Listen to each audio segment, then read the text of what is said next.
Chase, first of all, a little bit of a shorter camp for this one, right? So tell me how you went about making sure that you got everything done in that, I think it was about a month that you had, right?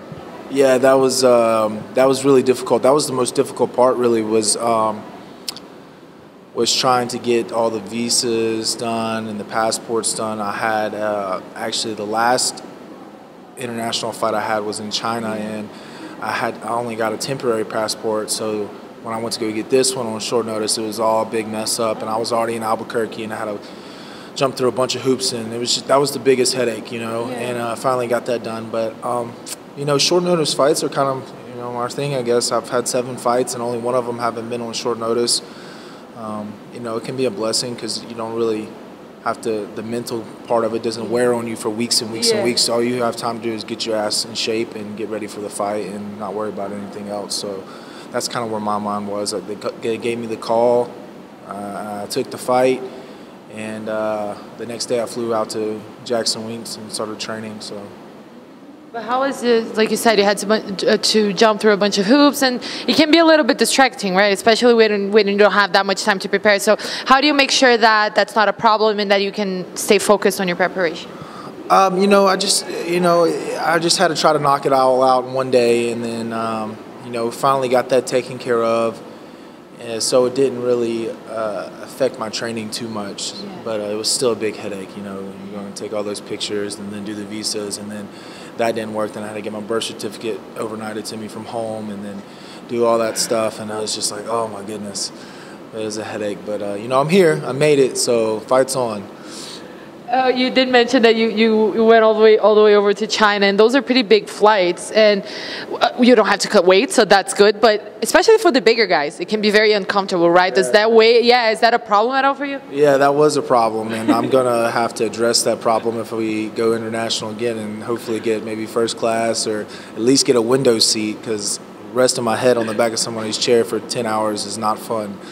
And you know, I'm all cramped up in there, and, but we're here, so you know, it is what it is. You know, next time on the way home, I'll just, you know, knock back a few drinks and pass out. Yeah. But when they offered you this, did they give you the name already with it, like Brazil, Augusto Sakai, and was it an immediate yes? Well, my managers had called me and said, would you be willing to fight Augusto in Brazil on the 22nd? You know, there's like, I know it's kind of short notice. I've been begging for a fight anyways, and I was like, I watched one fight, and I was like, yeah, I'll take the fight. And then they were like, well, it's not for sure yet, but we're just wondering if you were down. And I was like, yeah, I'm down, so just let me know when you find out, you know. Yeah. But so we got the fight. I heard in an interview you were saying that this is the last fight in your current contract? Yes, that's correct. So it's a big fight for me. Obviously, you know, had 2 slip-ups before this one.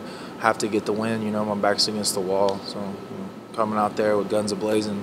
Yeah, so that was my next question, because you can go about it in a way that, well, I have to win, so you take a little bit more of a conservative route, or like you said, guns blazing. So your mentality for this one is kind of like balls to the wall type thing? Yeah, you know, and I've been in this position before. You know, I lost my first 2, and then I went to Dallas, and it was a must-win situation. Got fight of the night, got the W, and then so I've been there before. I've had these emotions before, but I was telling Matt Saras today on an interview. You know, you can't really let that weigh on you too much. You know, and I'm not really thinking about that. I'm just want to go out there and put on a good show and have a good fight, and let the cards fall where they fall.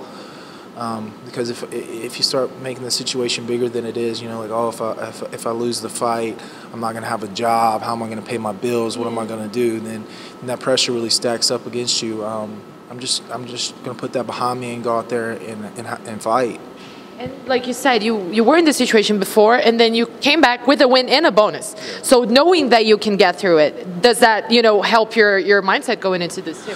Yeah, it does, you know, and I believe it's a very winnable fight. Stylistically, I think it's a great matchup.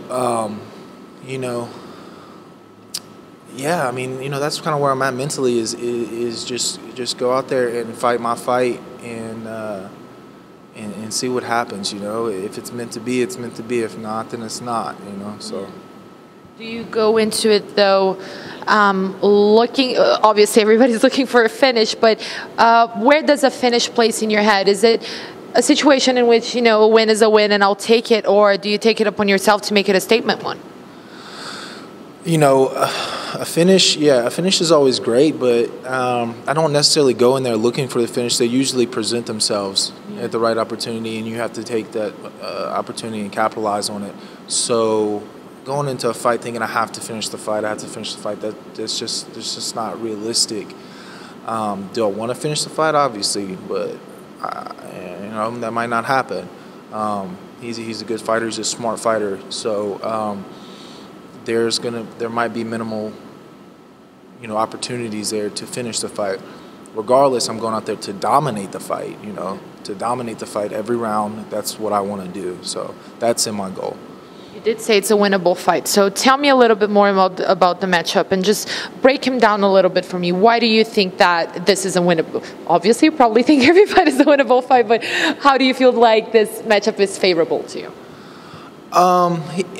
He's a stand-up fighter, and he does a lot of the same things that I do. He's good at a lot of the things that I'm good at, so I kind of understand where his mindset is in the game. And obviously, too, it is his first UFC fight, and I've been there, and I felt the pressure, I felt the lights. And when you're in there for your first time, it's a little bit different. You start second-guessing yourself, and there's moments of hesitation.